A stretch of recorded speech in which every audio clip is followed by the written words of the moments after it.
E aí, galera, beleza? Como é que vocês estão? Meus amigos, hoje é dia de dossiê, tá daquele jeito, tem até diagrama, estou empolgado e vamos falar do quê? De campeões nacionais, na segunda parte, e chegaremos no Painho.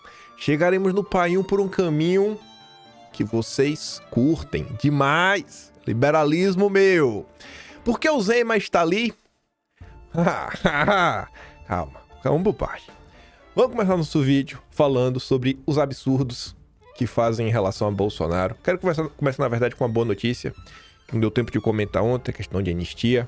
Vem crescendo aí o apoio que vem sendo obtido lá no Congresso. Aí sim, vamos falar de Bolsonaro, tem algumas coisas aí, STM, Supremo, até o Estadão aí já reclamando da presidente, né? Presidente, não sei, porque o PT gostava de presidenta, né? Enfim, a nova presidente do STM ali, minha ministra, andou falando algumas coisas que o Estadão acha que não é de bom tom, né? Porque tá se normalizando demais falar fora dos autos. Aí depois eu vou falar algumas coisas também do julgamento de Bolsonaro, pra gente entrar no nosso dossiê. Campeões nacionais. Os campeões nacionais são demais.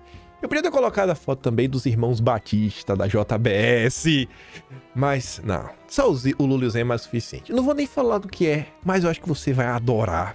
E aí, se der tempo no vídeo hoje, me perdoe, porque eu realmente não sei se vai dar. Eu não tenho como não comentar sobre esse assunto. Tem as tretas da direita. Tá aqui, terceira parte. Vê se apenas 3 partes dá pra ir hoje. Vamos que vamos. Vou até acelerar. Parece que a gente fale tudo, a confusão, pra também daqui a pouco a treta vai aquecer tanto que vai ter que ter um vídeo inteiro só pra treta. Bolsonaro consegue apoio de partidos para anistia e governo Lula entra em alerta. Não sei por que o governo Lula está entrando em alerta, né? A gente sabe. Na verdade, porque o Lula não quer anistiar ninguém, o Lula quer manter o clima de perseguição no ar. Matéria da Mônica Bergamo, diga-se de passagem, ou seja, uma pessoa que não tem nenhum motivo para estar tentando mostrar que Bolsonaro, a direita, a pauta da anistia tem força. Pelo contrário, né? Joga contra. O governo Lula entrou em alerta com a informação de que Jair Bolsonaro já conseguiu apoio suficiente na Câmara para a aprovação de uma lei de anistia para atos golpistas. O projeto precisa ser aprovado por 257 dos 513 parlamentares para virar lei. Na verdade, não é bem assim não.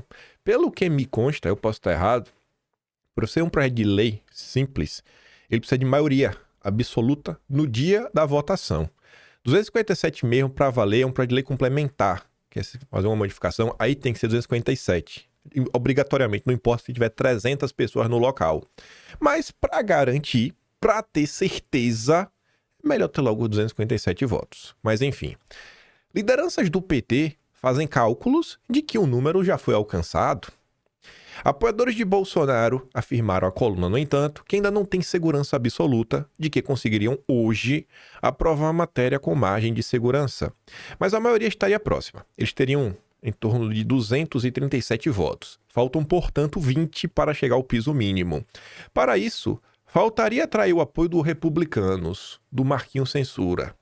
Bolsonaro, que já fez um périplo e conversou com o Kassab, Ciro Nogueira e Antônio Rueda, o presidente aí do PSD, PP e União Brasil, respectivamente, pode se reunir com Marquinhos Censura nos próximos dias para tratar do assunto. Caso republicanos garanta apoio de ao menos parte de sua bancada à proposta, o líder do PL, Sóstenes Cavalcante, deve propor que ela seja levada ao plenário nas próximas semanas. Eu acho que a turma do dia 8 tá com pressa, né? Então, que isso aqui ande o mais rápido possível. Porque eu esperar, assim, acho que todo mundo espera os próximos dias. Não precisa, próximas horas, próximos minutos, até os próximos segundos. Próxima semana, tá demorando muito, sabe? Aqui não é o caso, o que é uma semana para quem já esperou um ano. Não, nessa situação aqui, cada dia é um dia de sofrimento. E aí você vê, a base de Lula deve opor forte resistência. É inacreditável, simplesmente inacreditável. Não é uma anistia para Bolsonaro, para os aliados de Bolsonaro, para nada disso. É para pessoas comuns. Mas não pode. Por que não pode? Porque a base do Lula não quer. Não dá pra entender, gente, uma coisa dessa. É muita maldade no coração. Mas vamos lá. Nos últimos dias, tivemos a nomeação, primeira presidente mulher para o STM. Se condenado, Bolsonaro pode perder patente. Diz a presidente do STM. Já foi lá conversar com a imprensa. Enfim, aí para isso acontecer, para essa condenação acontecer, é necessário que o Ministério Público Militar se manifeste por eventuais crimes do ex-chefe do Executivo, Jair Bolsonaro. Maria Elizabeth destacou que ela identificou possíveis crimes militares cometidos, no entanto, ela preferiu não citar nenhum, em decorrência de que o Ministério Público Militar ainda não se manifestou a respeito. Então, não sei se faltava assim, ó, se a bola quicar, eu posso chutar pro gol. Cruzem a bola para mim. Tá bom, tá aqui, ó. Ex-ministro do STM faz representação para que denúncia contra Bolsonaro inclua crime militar. Sabe, o time de lá tá entrosado. Se não tá entrosado é muita coincidência. Ex-ministro do STM, Flávio Bierrenbach, entregou ao PGR Paulo Gonet uma representação pedindo que a denúncia contra Bolsonaro receba um adendo para incluir um crime militar. O ex-ministro apresentou a notícia-crime pessoalmente a Gonet. Boa. Ele defende que Bolsonaro cometeu crime de incitamento à indisciplina previsto no artigo 155 do Código Penal Militar, que prevê pena de reclusão de 2 anos, além de perda de posto e patente. Incitamento pelo quê? Me diz aí. Pelo quê? O que fica parecendo é que a galera... Não sei, né? Quer fazer tanta maldade, ó, sei lá, vamos mandar Bolsonaro pra uma cadeia comum. Vai que tem um Adélio lá dentro, né? Aí fica difícil não começar a pensar nesse tipo de coisa, viu? Sim, eu tento manter o pé no chão, não me deixar levar, mas... Esse assunto me incomoda demais, aí. Porque é muita injustiça, gente. Meu Deus do céu. Vocês sabem, eu acho que vocês devem estar no estado de nervos também, né? Não tem como não estar no estado de nervos. É brincar com o emocional das pessoas. Aí o André Marcília comenta, né? A ministra deveria abrir mão de se manifestar sobre um caso que poderá estar sob seu exame e que sequer foi examinado pelo Ministério Público Militar. É o Supremo fazendo escola. Aí, se tiver por algum caso, né? Vai ter um petista aqui assistindo. Caro petista. Se você acha que isso aqui é uma opinião apenas do bolsonarismo, o editorial de hoje do Estadão se dedica a falar sobre isso. O silêncio é de ouro. A ministra Maria Elizabeth Rocha mal assumiu a presidência do STM no dia 12 passado e já demonstrou que padece de um mal que acomete muitos membros das cortes superiores, o vício em pré-julgamentos. Bolsonaro nem sequer é investigado por crimes militares. Mas, ao que parece, não tem a menor importância para a magistrada, sobre o qual recai, a partir de agora, a responsabilidade de conduzir os trabalhos da mais alta instância da Justiça Militar. E segundo ela afirmou a jornalistas, logo após a cerimônia de posse, se Bolsonaro tiver cometido um crime militar, pode sim vir a ser julgado na condição de militar da reserva e pode, inclusive, perder o posto da patente. E acrescentou, eu identifico alguns, né, crimes. Já está identificando. Já fez julgamento. Nossa. É muita imparcialidade.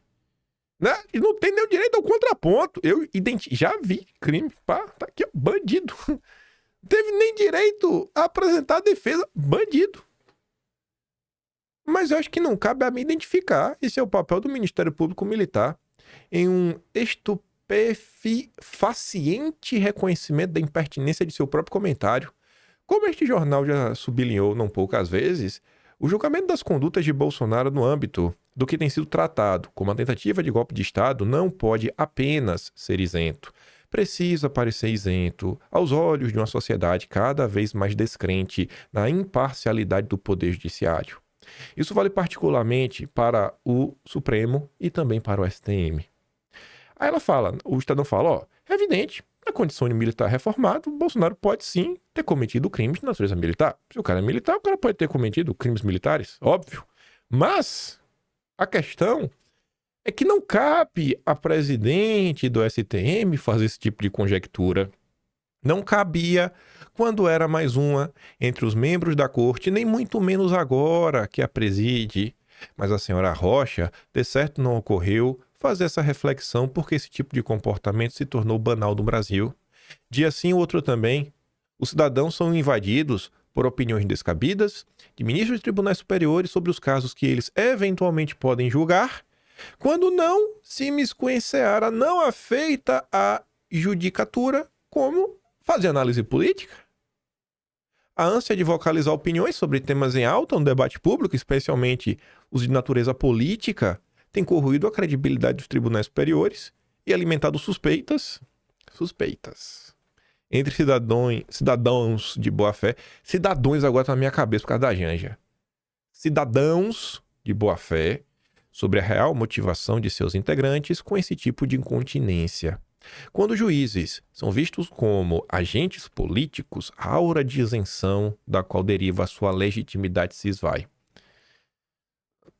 O Estado ainda tá na dúvida, né? Se o Brasil ainda é técnico. Tá na dúvida. Eu também tô na dúvida. Eu acho que o Brasil ainda é um país técnico. 100% técnico. E se você discorda, você vai preso. Porque tudo é técnico. A justiça civil ou militar deve ser um bastião de serenidade e respeito ao devido processo legal. É, né? Tá bom. Aí. Deve mesmo. Oh!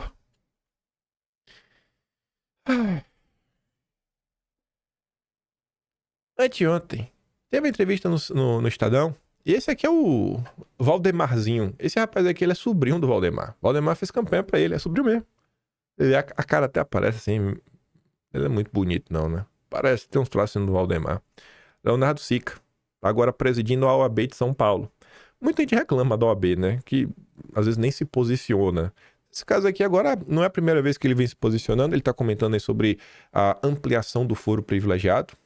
O Supremo ampliou o foro para manter poder sobre a classe política, critica a presidente da OAB de São Paulo. Então, assim, talvez possa ser que ele tenha algum vínculo com o Valdemar e tudo mais, mas é a opinião do presidente da OAB de São Paulo. Não é minha opinião.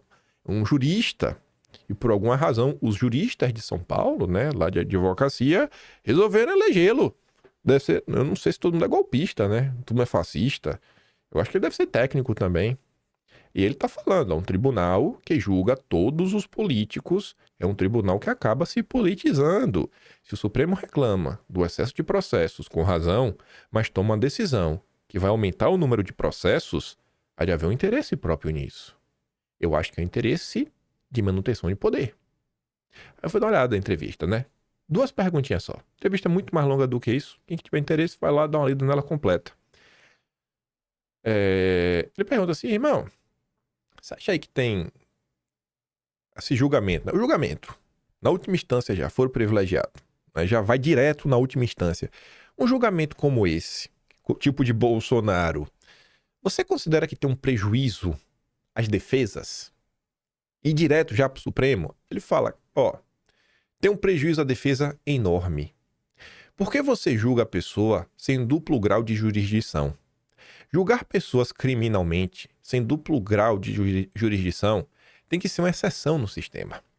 A gente teria que reservar o foro privilegiado no Supremo para poucas autoridades, o presidente da República, ministros de Estado e ministros de cortes superiores. Veja, se você pegar todos os deputados e devolver o julgamento de cada deputado para o seu estado, seja para o TRF ou para o TJ, a gente vai dispersar essa concentração. Isso é muito mais democrático. A gente vai permitir julgamentos com duplo grau e a gente vai confiar que o Supremo não é o único tribunal que acerta no país. Olha, aqueles juízes, eles também têm capacidade de julgar políticos, né? É porque assim, a pessoa é advogado. Até hoje ele é advogado. Amanhã ele foi indicado, passou por uma sabatina. Aí agora ele está apto. Às vezes ele está no TRF da vida, TRF1. Ele não estava apto a julgar o político, não, porque foi sabatina. Virou um iluminado no Brasil. Essa é a crítica do Leonardo Sica, né? Leonardo Sica. Não é possível que não tenha outros juízes capazes no Brasil também. Aí fala, né? É a segunda vez que o Supremo muda de posição sobre o foro privilegiado em 7 anos. Parece um intervalo adequado. É um entendimento recém-instituído. Para começar, em uma democracia ideal, essa regra seria definida em lei. Um tribunal não deveria decidir isso em regimento interno ou jurisprudência, né? Em 7 anos, 2 vezes. Talvez em 10 anos mude 3. Na média tá 3 anos e meio. 10 anos a gente muda de novo. Essa decisão foi no dia 11. Foi no dia 11 essa decisão. Vou pular aqui pra ficar já coisa. Foi no dia 11 a decisão. Aí ontem, a Folha diz, ó. PGR mantém denúncia contra Bolsonaro e diz que tese sobre foro garante julgamento no Supremo. Aí o jurista, Enio Viterbo, ele é formado em Direito, mora em Portugal. Poxa, que coincidência, né? A jurisprudência do Supremo sobre foro privilegiado mudou durante o julgamento de uma ação penal que, se a jurisprudência anterior fosse respeitada, não poderia ser julgado no Supremo, né? E aí a PGR justifica a decisão de que tá tudo certo com base numa decisão do dia 11. No dia 13, a imprensa noticia que a decisão do dia 11 garante que tá tudo certo. No dia 13 de março de 2025, a imprensa brasileira noticia...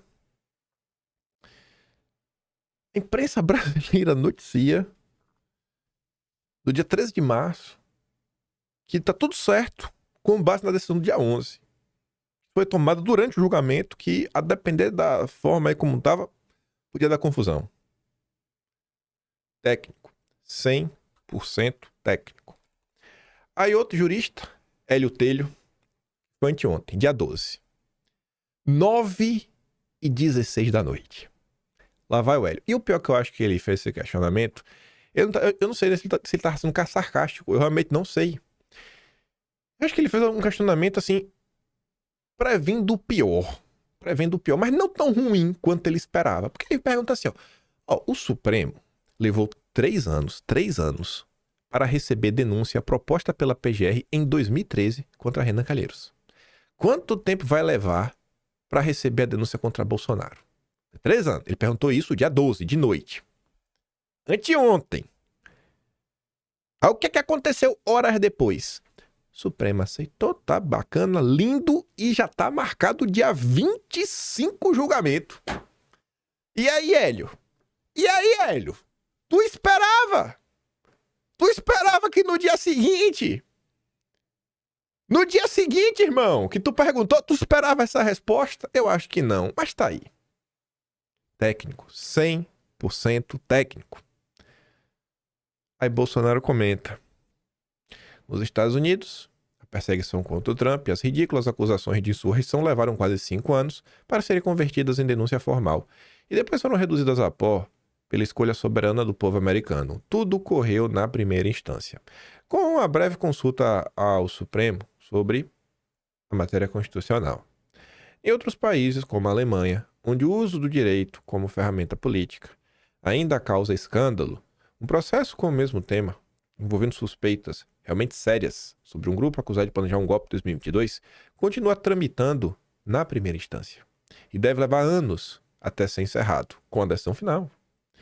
Mas no Brasil, que tem a 30ª justiça mais lenta do mundo, segundo o Banco Mundial, o judiciário mais caro do mundo, segundo diversas fontes, que não está nem entre os 70 melhores do ranking global de Estado de Direito e que só supera a Venezuela em parcialidade, nesse Brasil, de índices impressionantes, né, que impressionam negativamente, o inquérito é repleto de problemas e irregularidades contra mim. Outras 33 pessoas estendem julgamento em apenas 1 ano e 1 mês.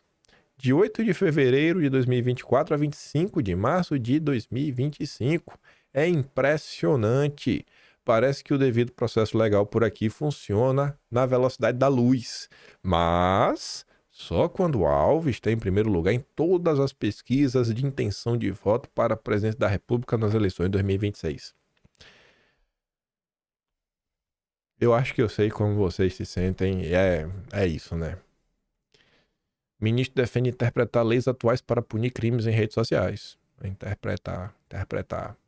Foi só tirar Jair Bolsonaro da presidência que o negócio escalou mais rápido do que o maior esquerdista poderia imaginar. Pois é, né?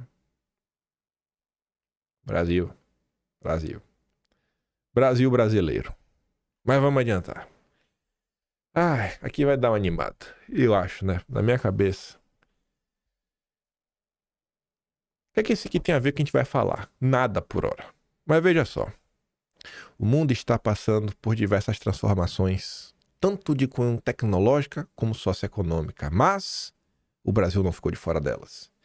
Vimos o homem chegar ao espaço, a descoberta da cura para várias doenças. Porém, ainda existem diversos problemas sociais e econômicos a serem discutidos na nossa sociedade. Esse é o parágrafo que eu usava em todas as minhas redações. Aí só precisa colocar o final, né? Ainda diversos problemas socioeconômicos a serem discutidos na sociedade, como? Aí você coloca aí o exemplo. Volta aí no que eu falei, pegue qualquer tema e veja se minha introdução não funciona. Se ela não for sobre Brasil, aí você tira o aposto, é vírgula, e o Brasil não fica de fora delas. Era muito ruim, não era ruim de redação, né? Me dava preguiça. Eu falava assim, isso aqui é tão óbvio, deve dar pra automatizar isso daqui. Gente, piadas à parte, realmente as coisas no mundo estão mudando.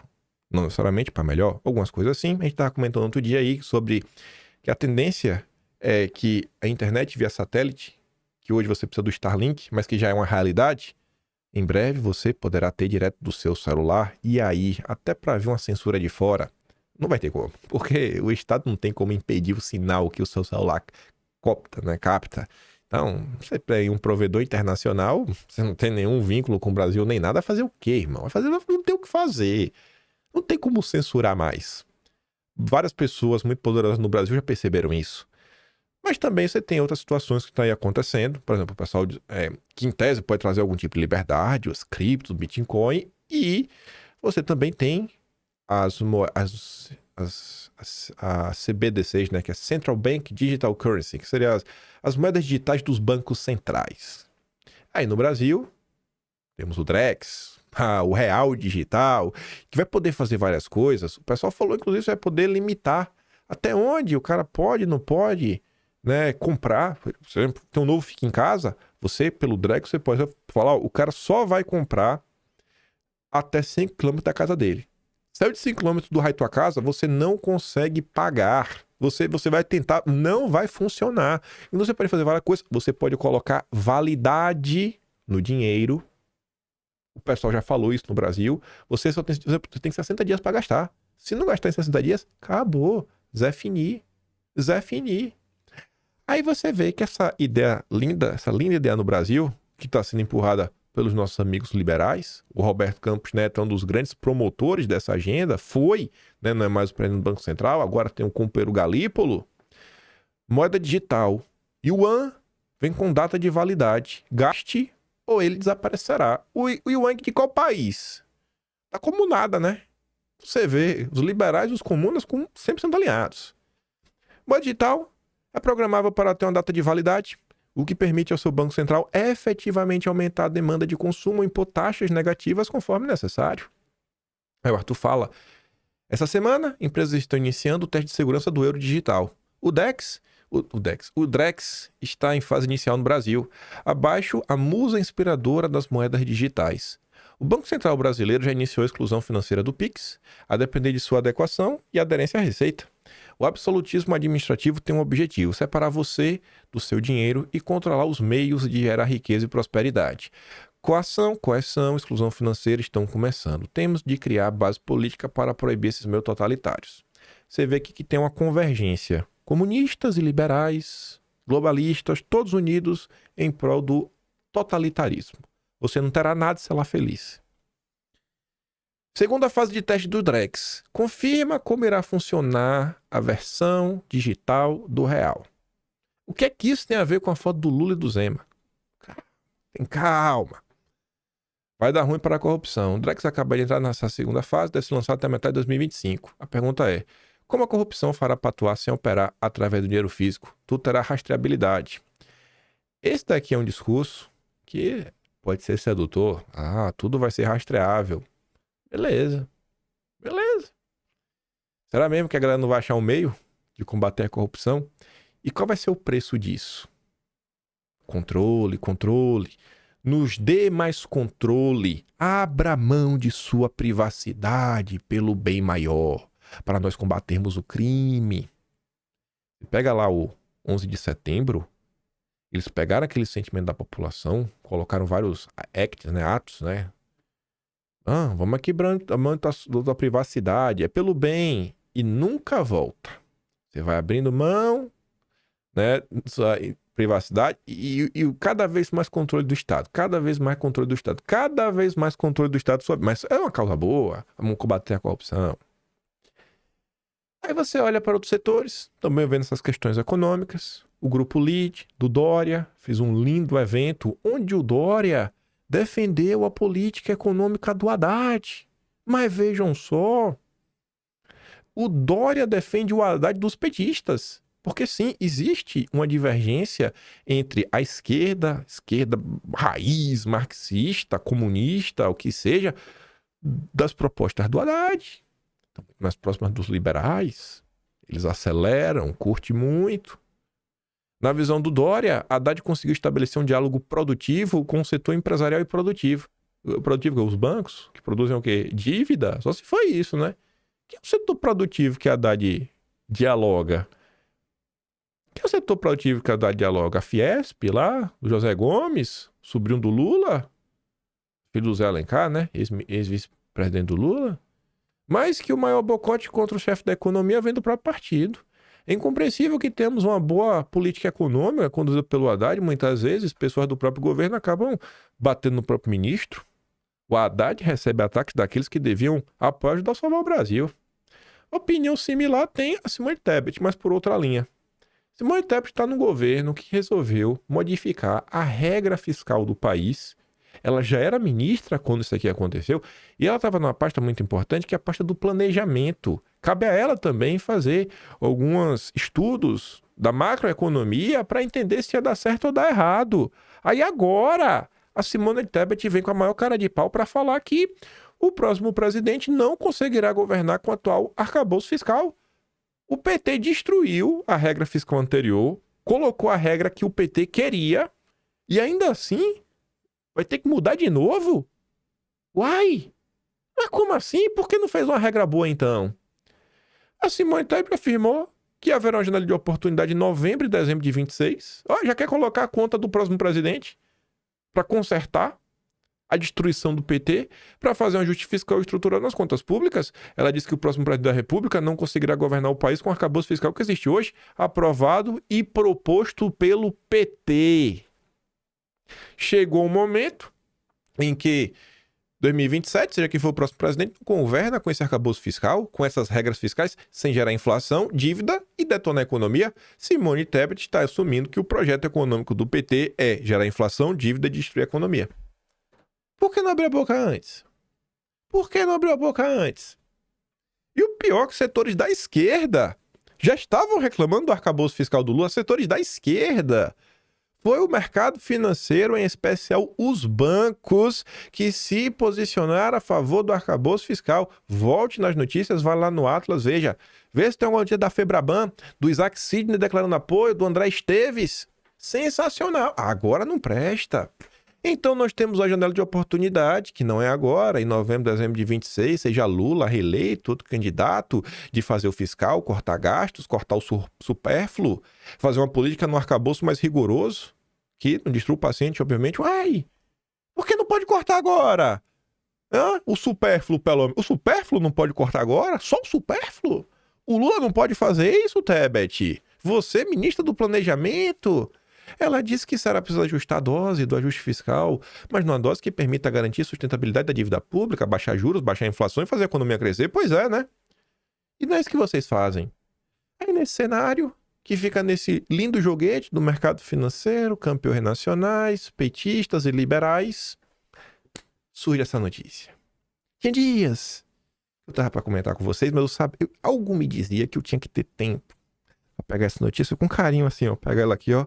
Bota aqui e fala, minha filha, me conte o que tá no seu texto. Eu sei que esses parágrafos, eles não revelam a totalidade do que tá por trás do que você está me contando. Me diga, conte-me, o que está nas entrelinhas. Quem procura acha, virou dossiê. Zema vende hidrelétricas da CEMIG sem referendo popular ou consulta à Assembleia. Aí você se pergunta, mas como assim? Ele deveria perguntar? Então, tem uma lei que diz que sim, né? Mas o Zema está muito interessado em vender. Aí você, meu amigo liberal, vamos privatizar tudo, acelera, porque se não vender o PT mete a mão. Quem são os compradores? 4 usinas foram repassadas para a Âmbar. Nossa grande Âmbar, que pertence ao grupo JF dos irmãos Jojó e Vevé Batista. Nossa Senhora! E já tinha leiloado outras 15 em 2023. E as outras 15? Tem alguma relação com os irmãos Batista, Zema? E com Lula, hein? Zema autorizou a gestão do Zema, autorizou a venda de 4 usinas hidrelétricas da Companhia Energética de Minas, a CEMIG, sem realização de referendo popular ou consulta à Assembleia Legislativa. As usinas foram transferidas para a empresa Âmbar, do grupo JF, cujos principais acionistas são os irmãos Batista. Esses novos leilões se somam a outros 15 realizados em 2023, vencidos pela Mangue Participações Agropecuárias. Eu nunca ouvi falar dessa empresa até hoje. Vocês agora conhecerão a Mangue.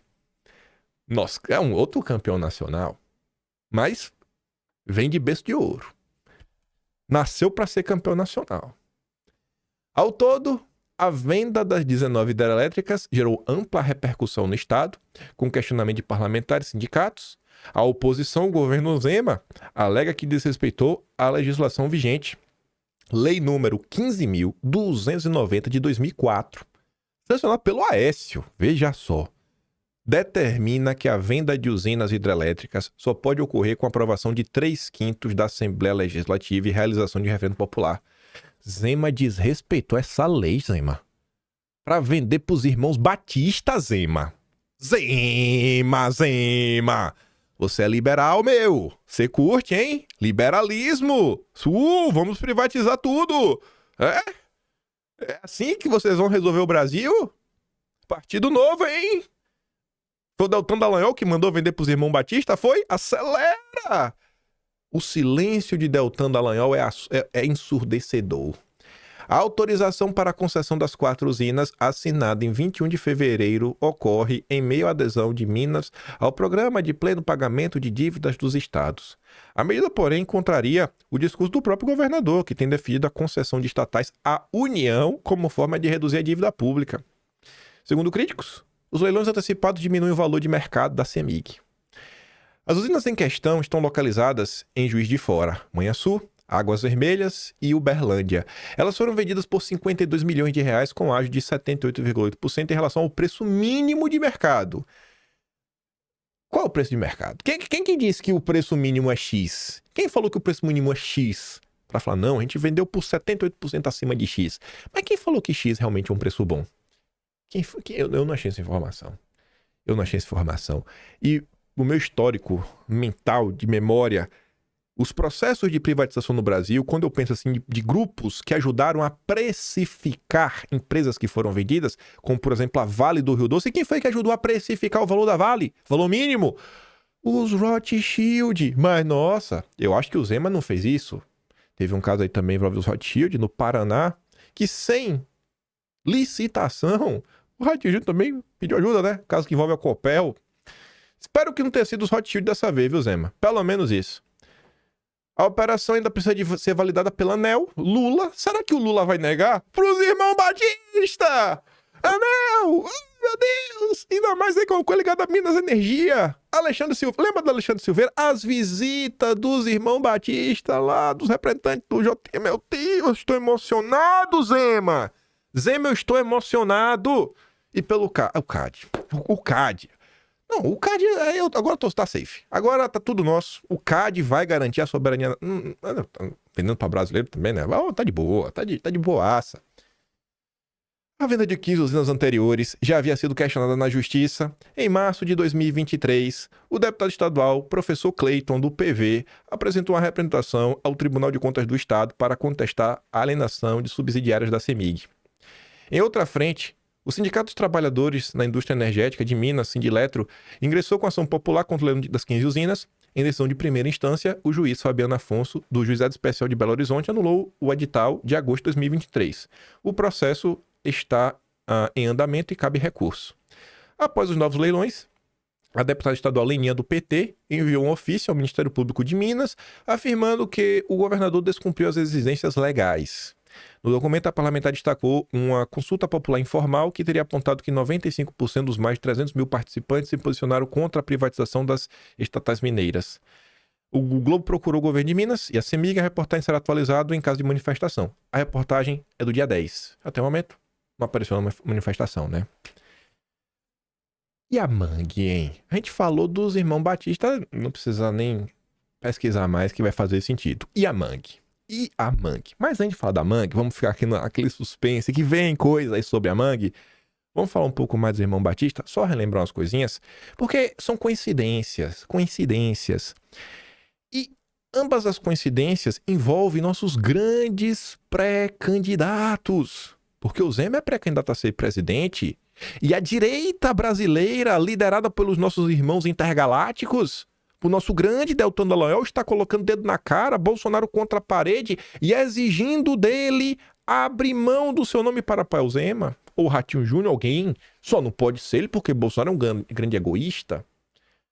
Olha que curioso, né? Dezembro de 2023. Caso Copel Ambar. Copel do Paraná. Ratinho Júnior. O que aconteceu em dezembro de 2023, né? Primeiro tinha lá a festa. Ronaldo Caiado usou o avião do governo de Goiás para a festa. Eu nem lembrava, eu de coração, eu nem lembrava que Caiado aparecia aqui. Grande Caiado. Foi de jatinho. É o brabo, é isso aí. Festa de Joesley, tem encontro tenso, mas cordial entre Caiado e dirigindo MST. Eu adoro. É os princípios e valores, né? Brabo. Brabíssimo! Eita, só melhor. Eu nem lembrava disso. Eu quero pegar aqui da Copel. Governo Lula libera empresa de Joesley a comprar energia da Venezuela. Isso aqui eu lembrava que tava, né? Ainda teve isso. Olha só.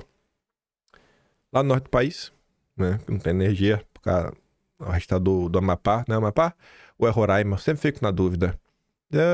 Tá importado. Eu tô na dúvida. Mas tem uma região, se não me engano, é o Amapá, que não tá conectado, que tem que fazer o Leão do Tucuruí. Não tá conectado ao restante da malha energética brasileira. E aí, a JBS tá ali meio que fazendo o trâmite para importar a energia e revender o Brasil. E o valor, né, tá ali. Ó, e o Brasil pagará mais caro. E o governo Lula permitiu, né? Tá lindo, maravilhoso.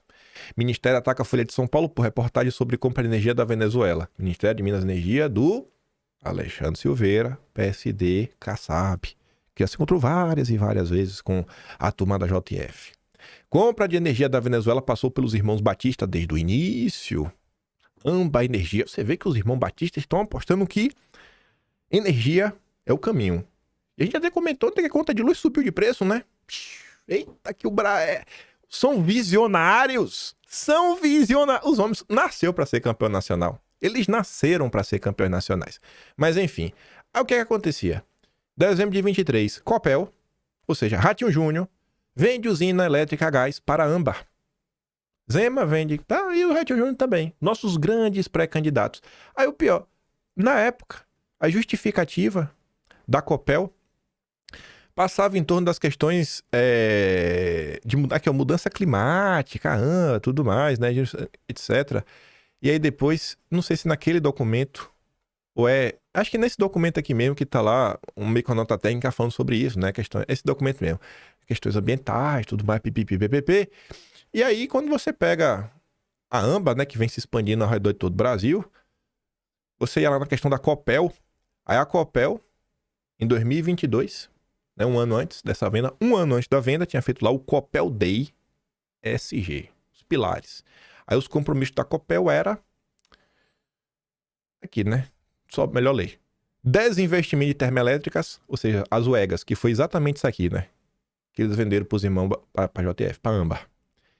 Alavancar crescimento solar, operação sustentável, zerar emissões de carbono. Olha lá o círculo da Agenda 2030. Parabéns, Ratinho Júnior. O Ratinho Júnior privatizou a Copel para a Copel tomar essa linda decisão de descarbonizar. Como é que a Copel vai descarbonizar? Vendendo para os irmãos Batista. Como eu não pensei nisso antes, né? Aí, isso aqui foi dezembro de 2023. Junho de 2024. Irmão Batista compram plus Petrobolívia, Expondo Negócios, estão voando. 10 de junho. Eletrobras vende parque termoelétrico para a Âmbar por 4,7 bilhões. Governo Lula edita a medida provisória que beneficia a empresa dos irmãos Batista no setor de energia. Só falta o Zema fazer isso agora. Uma nova medida para também facilitar. Vá lá, Zema. Mostre que você é melhor que o Lula. Mera coincidência, diz o ministro Alexandre Silveira, sobre MP publicada logo após a operação dos irmãos Batista. Aí quando você é para o documento oficial da Eletrobras, deixa eu ver se eu consigo ler, ó. A Eletrobras informa que em 9 de junho de 24 concluiu juntamente com suas subsidiárias, blá blá blá, assinatura de acordos com a Âmbar. Na hipótese de uma operação subsequente ou em transferência, né, ou seja, uma questão mais de energia, eles teriam uma questão prioritária. Aí tá aqui, ó. As iniciativas reforçam o compromisso da Eletrobras de mitigar riscos operacionais e financeiros, avançar na otimização de seu portfólio e... Dá um zoom, né? E, por fim, com esta transação, a Eletrobras acelera o atingimento de sua meta Net Zero 2030. Então, que curioso, né? Desde 2023, os irmãos Batista, JBS, JF, Âmbar, estão cada vez mais ganhando dinheiro no mercado de energia. E dão mais um importantíssimo passo graças a Romeu Zema. Liberalismo, meu. Você curte, hein? Curte demais. Aí a gente falava, né? Questões do SG da vida. Se você for no mês de julho, eu nem abri aqui, mas... acho que se eu abrir aqui já vai estar na página específica. Julho de 2024. Que foi que saiu umas matérias na imprensa mostrando dos encontros com... Aqui, ó. Tá até tem imagem aqui, ó. Os campeões nacionais. Que foi no mês seguinte, mês de julho. Aí você vê, né? Governo prepara medida para livrar irmãos Batista de multa de 1 bilhão. Empresa de irmão Batista foi recebida 17 vezes em ministério antes de ser beneficiada pelo governo, né? Alexandre Silveira, enfim, tá lá. Tudo registrado. Mas estamos falando do Romeu Zema. E não foi só a Âmbar que comprou. Teve a Mangue. A Mangue, essa linda empresa, Mangue Participações e Agropecuária. O que tem a ver... Não questiona. Não questiona. Na vida, quem questiona é idiota. Você tem que aceitar calado. Aceite calado. Mas vamos fingir que a gente é idiota, que a gente se questiona, né? Lá fui eu atrás dessa manga. Essa mangue aí, né? É mangue. Essa mangue aí, de onde é que ela surgiu?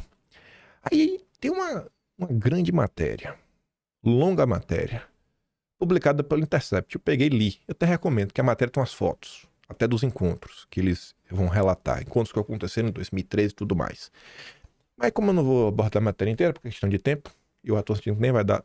mas eu vou falar uma parte da treta, capaz de nem comentar tudo. Aí eu falei, vou pegar aqui a thread do Intercept, porque já resume muita coisa. De onde vem a Mangue, que comprou 15 hidrelétricas, graças ao Romeu Zema?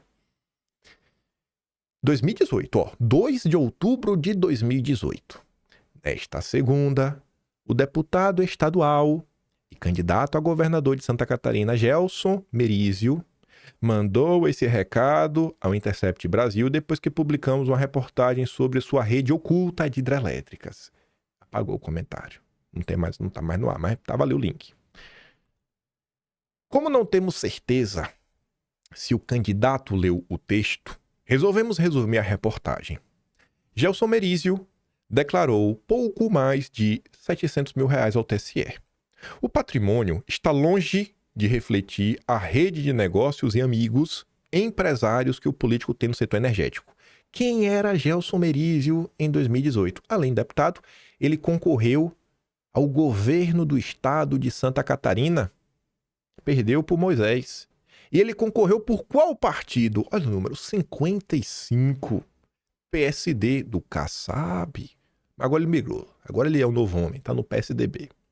Tá ali, né? E o que que tem? Que ele só declarou pouco mais de 700 mil. Então, né? O Centro dos Negócios Não Declarados de Merizio é uma empresa aberta em nome da mulher e dos 2 filhos, a Mangue Participações e Agropecuária. Só o capital social da empresa, 5,67 milhões, é 8 vezes superior ao que o deputado declarou ao TSE. Tá aqui no quadro societário, bonitinho, tá ali o valor das cotas. Você vai lá, mas tá cortado porque o Twitter é corto, mas você vai lá, você procura, você vai achar. A firma se chama Mangue por conta das iniciais da mulher, que é Márcia, dos filhos Arthur e Nicole e do próprio Gelson, né? Ou seja, M-A-N-G, Mangue. O endereço da Mangue é o mesmo do escritório político do deputado em sua cidade natal. Conforme apuramos, o local onde Merizio mora quando está em Xanxerê. Nunca tinha escutado falar dessa cidade. A Mangue foi criada em dezembro de 2013, mas foi em 2015 que os negócios começaram a deslanchar. Entre abril e maio daquele ano, a família Merizio abriu 2 PCHs, sigla para Pequenas Centrais Hidrelétricas. Sócio do deputado, Márcio Vaccaro, também abriu a sua primeira PCH, 2015.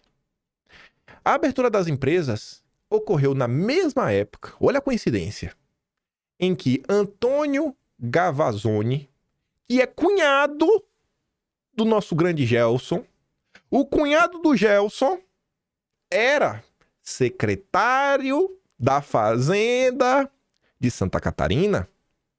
E na vanguarda do Haddad, antes do Haddad vir com um plano de transição energética 4.0, o cunhado do Gelson anunciou o plano SC Mais Energia, que garantia isenção de ICMS até 2021 para empreendimentos de energia limpa, como as PCHs, as pequenas centrais elétricas, que o cunhado dele, por pura coincidência, o Brasil é o país das coincidências, era o ramo dele.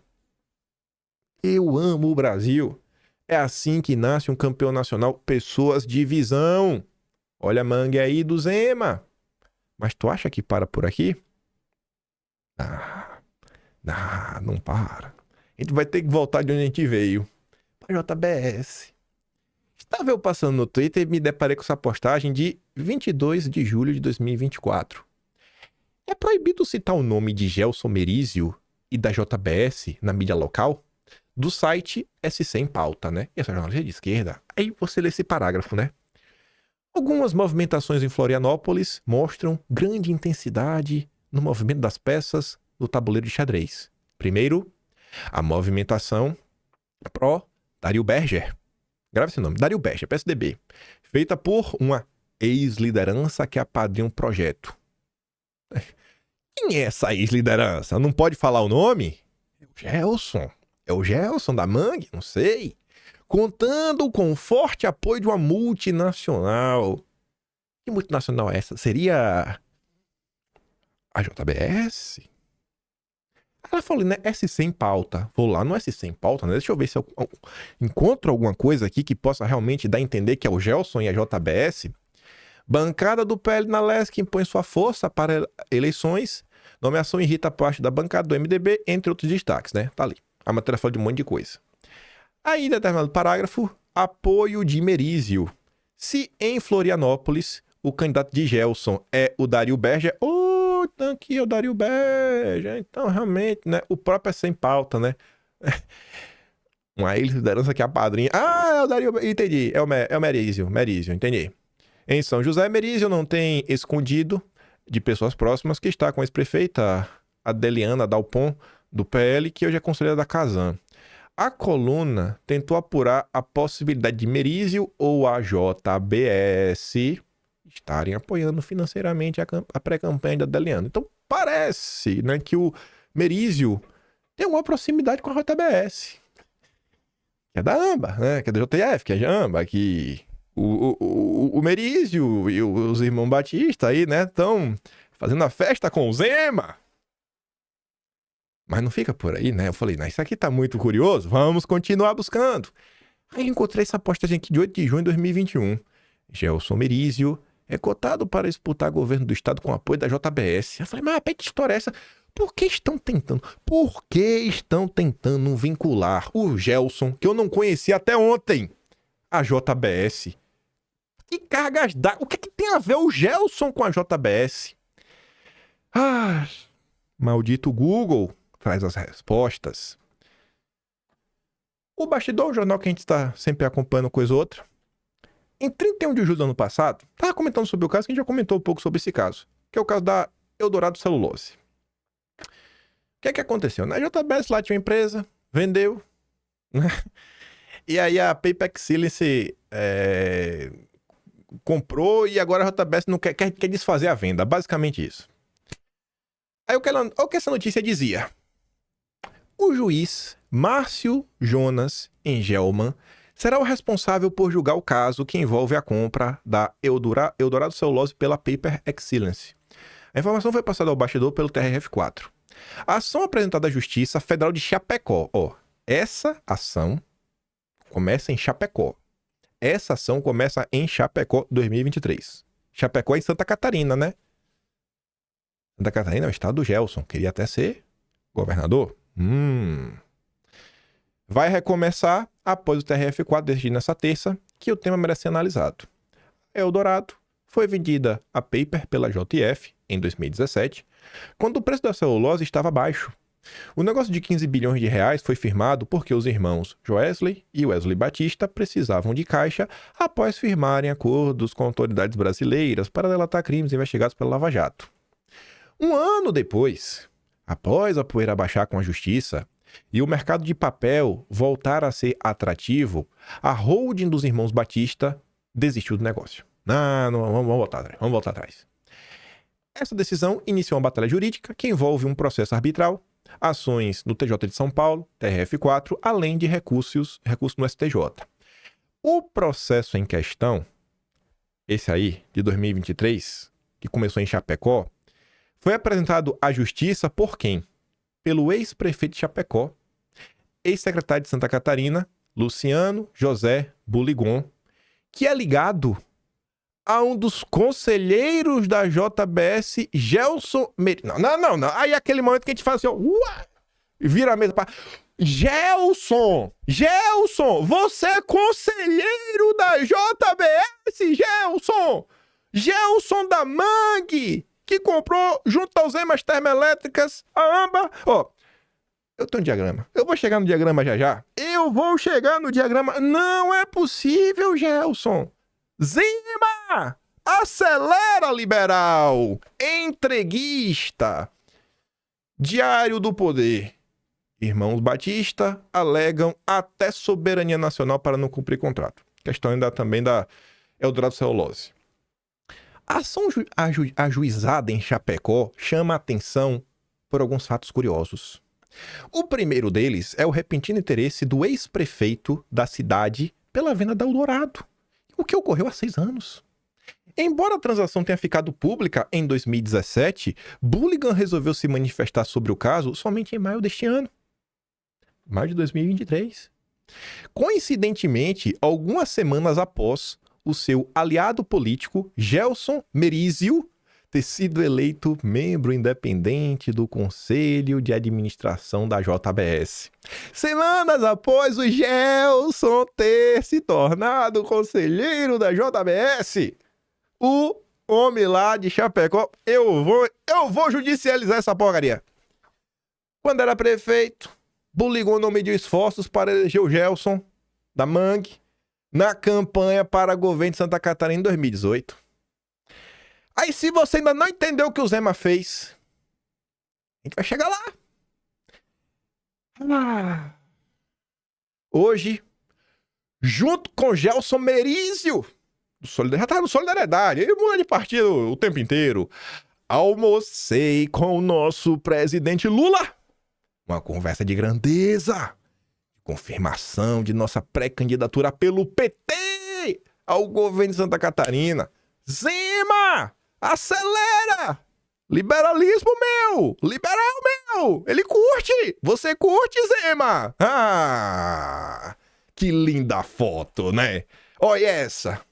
O ex-deputado estadual Gelson Merizio... Aqui tá apontando no PSDB, né? Pousou em uma foto ao lado de Décio Lima, pré-candidato ao governo de Santa Catarina pelo PT de Lula. Se bem que é 25 de fevereiro, né? Que é 31 de maio. Talvez ele mudou de partido, né? Ele pode ter por solidariedade mesmo. Aí, se você não entendeu o que está acontecendo... Aqui agora você entende. Agora você entende. Veja só como é que acontece, né? O Gelson Merizio, família dele é dona da Mangue. E comprou, graças a Zema, hidrelétricas do estado de Minas. Os irmãos Batistas são donos da Âmbar, que comprou, graças a Zema, hidrelétrica no estado de Minas. Os irmãos Batistas são donos da JBS. O Gelson é conselheiro da JBS. E os irmãos Batista e o Gelson são aliados do Lula. Esse é o Zema. Esse é o Partido Novo. Esse é o projeto de Brasil do Partido Novo. Entregar para a JBS.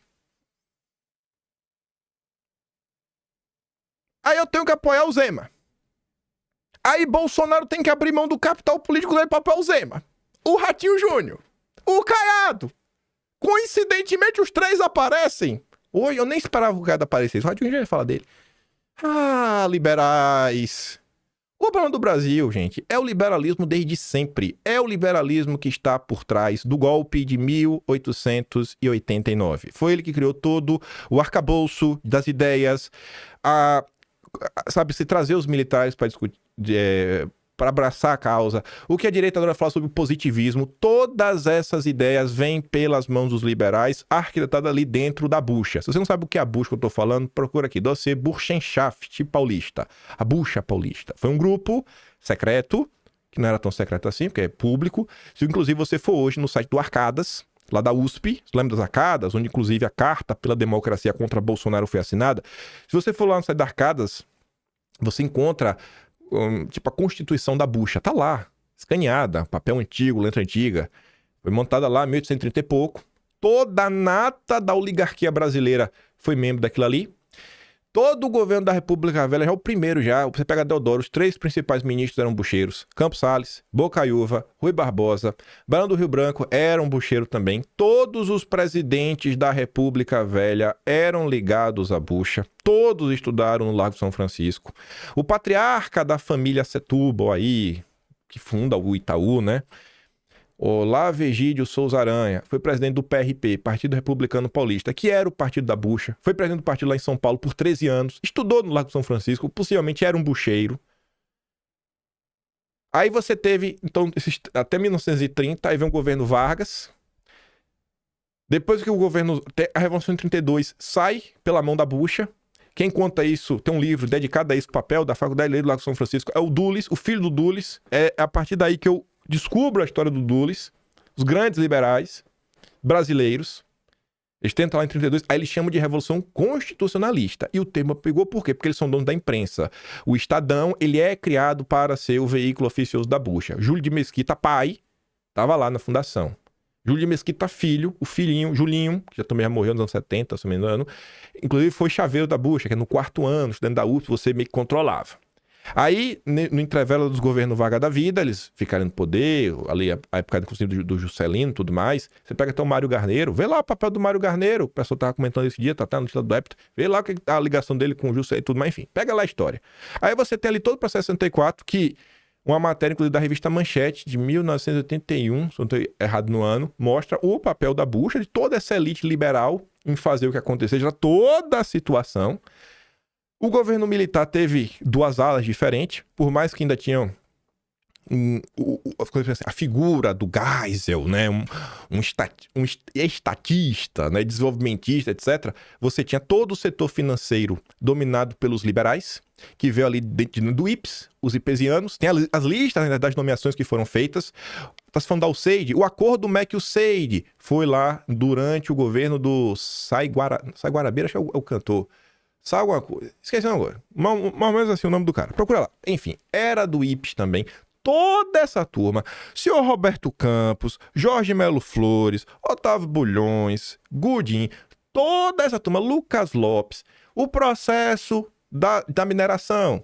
Que no final do dia, o nióbio caiu na mão dos Moreira Salles. Agradeçam se não fosse o parecer da Consultec do Roberto Campos, quando ele não estava na máquina, com a máquina do Estado na mão, que também estava na Consultec, ele, Bulhões, Lucas, todo mundo. Se não fosse isso, não tinha tido o caso da Hannah Mine, e no final do dia toda a confusão em torno do Código de Mineração. Duvido que o nióbio brasileiro estivesse na mão da CBM dos Moreira Salles. Todo esse processo. Então você teve todo o mercado financeiro comandado por essa turma, que era o Banco Central, fizeram tudo o que eles quiseram. Aí de 85 em diante que redemocratização, eles voltam para o poder, as mesmas pessoas, a mesma política econômica que vem guiando o Brasil desde o Império, porque foi essa mesma turma que sabota o Barão de Mauá, sabota o Império, né, deram um golpe. Aí vem todo o processo. Aí você pode até achar que o governo Lula quebrou com esse ciclo, não quebrou. Não, só intensificou e pintou de vermelho para você achar que estava mais à esquerda, não mudou nada. Você seguia tendo o Henrique Meirelles na presidência do Banco Central, os bancos seguiam ganhando horrores, nasce os campeões nacionais na era. Não muda! E agora você tem o Haddad. Aí você agora lembra lá do início do vídeo, o Haddad, o Dória apoiando, a Febraban apoiando. É a mesma coisa! Zema, assim, se for esses caras versus o Lula, eu vou apoiar esses caras. Se for esse cara contra o Lula, eu vou apoiar. Mas não me impede, pra de livre, espontânea vontade, ter que apoiar um candidato desse. É torcer contra o Brasil. É torcer contra o Brasil. Não tem condição. Até quando? Tu vai ser feito de trouxa. Aí... olha essas lindas notícias, princípios e valores. Político do Novo é alvo de busca da Polícia Federal por relação com o PCC. Caso de candidatos no Guarujá mostra a entrada do PCC na política. O Novo até afastou já, né? Já afastou o cara. Deltan Dallagnol não consegue combater Deltan. O PCC do próprio partido, Deltan. Deltan, não dá, Deltan. Quem é o político do Novo que disse ser 50 vezes mais bandido? E a Tecno libera... tem todos os quesitos. Segundo o Partido Novo, ele já recebeu o título de embaixador da paz mundial da ONU por sua luta contra os altos juros bancários e a corrupção no sistema político de pedágios e multas. A luta contra a corrupção. Aprendeu com o Deltan. Só pode. E o Deltan, hein? Tava lá em Brasília. Essa matéria aqui, veja pelo horário. 7 da manhã. Eu tava gravando já o vídeo de ontem. Saiu enquanto eu estava gravando o vídeo de ontem. O que é que eu falei pra vocês no final do vídeo? Eu falei, ó, vocês vão ver ano que vem, na hora que abrir a janela de mudança partidária. E eu não falei isso à toa. Porque eu não falo essas coisas à toa. Tem coisa que não dá pra mostrar. Tem coisa que, assim, eu faço questão de mostrar tudo que eu falo. Mas tem coisa que, infelizmente, pouquíssimas coisas, que eu abro mão e falo assim, ó, você tem essa oportunidade, tá aqui a informação, você pode acreditar em mim ou não, mas o tempo vai mostrar quem tava certo. Após cassação, Deltan volta pra Câmara pela primeira vez em uma missão. Segundo aliados, Deltan foi ao Congresso com a missão de quebrar o isolamento que o Novo enfrentou ao tentar montar chapas em eleições passadas e buscar alianças pra 26. Agora pode ter aliança, né? Na Câmara, o Deltan foi se encontrar com quem? Com Luiz Felipe de Orleans e Bragança, conhecido mais pelo Brasil como Princeso, e visitou a aliança do PL. Além disso, busca trazer novos parlamentares para o Novo. O plano do Novo é um só: 14 deputados. Para isso, eles rifam o Zema, eles rifam 14 deputados. Querem ter acesso ao futuro. Esse é o único objetivo do Novo em 2026. 14 deputados federais para ter acesso a um fundão eleitoral. Só e somente só. E o que é que eu tô falando para você do Princeso? Princeso, seja homem. Peça para sair do partido. Vá pro Novo logo. Pare de ficar sabotando o partido por dentro. Pare de ficar sabotando o grupo de Jair Messias Bolsonaro, Princeso. Custa. Custa, Princeso. Custa, Princeso. Custa, Princeso. Tem quanto tempo que eu tô falando isso, hein? Desde o ano passado, né? Mas, nossa, quem poderia imaginar, né? Eu fico pegando no pé? Ou será que tem alguma base o que eu tô falando? Pelo menos aqui agora vai mostrando, né? Tem como eu provar que o objetivo é os 14 deputados? Aí realmente, acho que não vai ser isso na imprensa tão cedo. Mas vamos ver. Vamos ver.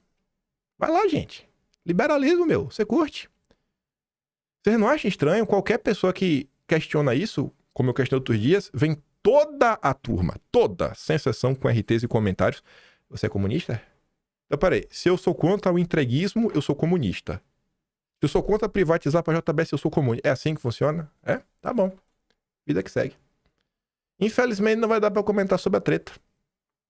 Não é porque eu não queria comentar, eu quero comentar sobre a treta. Mas não teve como, pô. Essa notícia aí, quando... Não é... Pra vocês terem ideia, eu estava no Spaces hoje. Deve ficar até gravado os Spaces. No meio dos Spaces eu tava aqui, eu trabalhando, né? Às vezes nem tava ouvindo o que o pessoal tava falando, porque eu tenho dificuldade de fazer duas coisas ao mesmo tempo. Eu falei, eita, então se me perguntarem, vai ficar até feio, vai parecer que eu não tô prestando atenção. Mas era que eu me perdia mesmo, eu tô assumindo, me perdoem. Aí eu tava conversando aqui, eu falei, não acredita. Como você achar? Eu falei, alguém que sabe é de Santa Catarina, de Minas, pode me dar uma informação? Aí daqui a pouco eu comecei a achar, falei, nossa.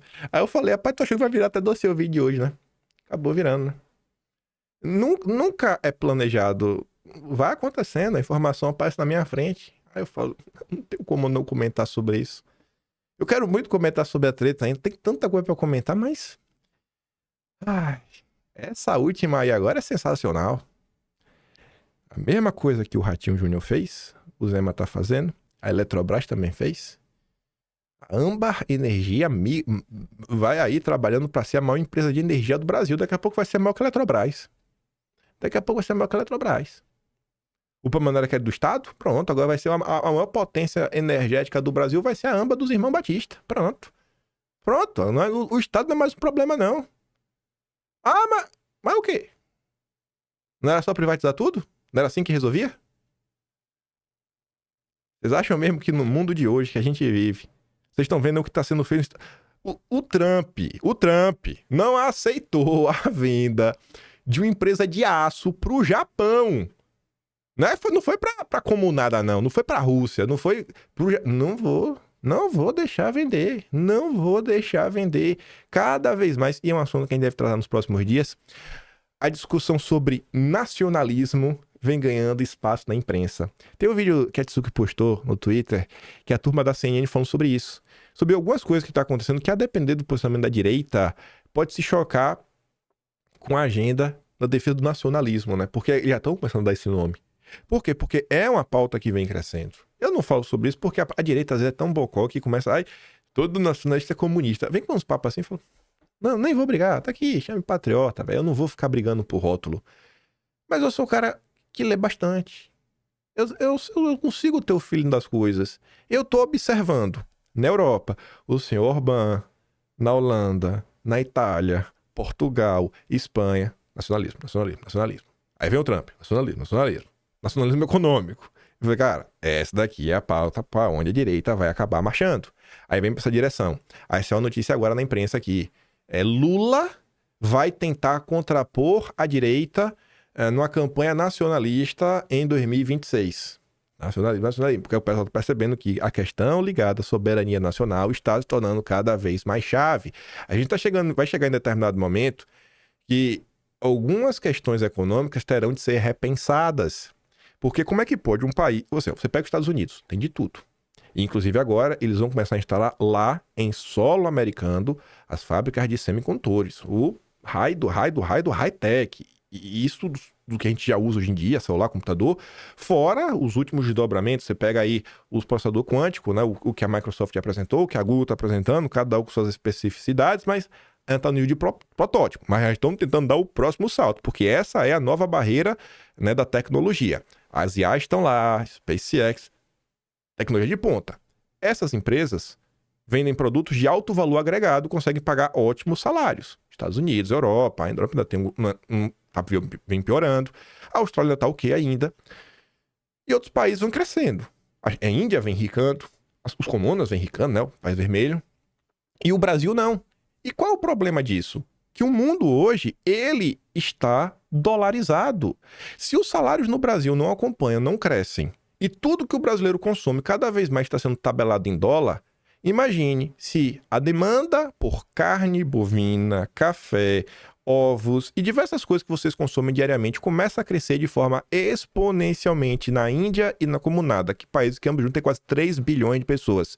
Se eles estiverem dispostos a pagar $20 em meio quilo de café, você vai fazer o quê para o preço do café baixar no Brasil, para o preço da carne baixar no Brasil, com salários brasileiros? Como é que você vai lidar com essa situação? São questionamentos da nossa era, do nosso mundo atual. Nosso mundo atual vai discutir, por exemplo, a perda de empregos diante do avanço da inteligência artificial. E esses novos empregos, eu não sei se eles vão nascer no Brasil. Talvez nos Estados Unidos, que tem indústria de tudo e de ponta, talvez lá nasçam os novos empregos. E no Brasil? Vai ser condenado o quê? Não ter nada e ser feliz? E até a comida que o Brasil produz não fica em território nacional, porque nem dinheiro para comer o povo tem? Lula discutindo a questão de dar visto de permanência para quem comprou um imóvel de R$1 milhão. No Sudeste, que hoje em dia é qualquer apartamentozinho de 2 quartos, depende do local, nem precisa da nossa região chique do último. Acorda, gente! Pelo amor de Deus! Começa a olhar que o Brasil, o problema é muito maior, mas muito maior do que simplesmente o PT sair do poder. É urgente ter um projeto para resolver esses problemas. Vai chegar, assim, vai achar o quê? Vai chegar 1º de janeiro de 2027 e vai resolver tudo isso? Vai esperar lá? O quê? 2 meses da eleição? O projeto 2025 nos Estados Unidos já estava pronto mais de um ano antes das eleições. Até Portugal. Lá eles não vão ter um projeto desse, mas se você chegar lá agora, se você chegar agora no site do Chega, tem uma seção. Eu tô falando de Portugal porque fica fácil, não precisa nem traduzir, tá em português. O português de Portugal você vai entender. Tem uma seção de pelo menos uma agenda prioritária, que já são alguns para ler algumas coisas que buscam melhorar a vida das pessoas. O custo de vida, porque está um caos, é um fenômeno global, é uma inflação global que está aí corroendo os salários, corroendo o poder de compra. Aí a solução é o Zema? A Tio Júnior? Caiado? Eu prefiro ficar com o Bolsonaro, viu? Só avisando, viu? Pra ninguém... todo mundo sabe o meu lado. Todo mundo sabe o meu lado. Amanhã, se der, comentamos sobre a treta. Por hoje eu fico por aqui. Se gosta do meu trabalhinho, quiser um pouco mais, pode estar no meu canal. Tem um botão de valeu, tem uma descrição. Tem um Atlas brasileiro. Como você viu, né? Pelo menos a história a gente tá registrando. Por que aconteceu isso? Tá ali, ó. Tá o início, meio e fim. Pra ninguém falar que foi enganado. E tá ali, é o único trabalho de história, do jeito que tá sendo feito pela direita. Eu acho que nem a esquerda fez algo similar, mês a mês. Não tem, eu realmente desconheço. Que você consegue achar qualquer coisa no Ctrl F e que tudo está sendo citado e referendado com fontes primárias, ou seja, as matérias da imprensa, documentos oficiais, reportagem, tudo lá. Ninguém fala disso também, né? Não tem um apoio na direita, a não ser de vocês, das pessoas comuns. Meus grandes amigos influenciadores jornalistas me odeiam, mas é isso. Vida que segue. Aquele grande beijo e abraço. Vejo vocês amanhã. Tamo junto. Valeu, meus amigos. Fui.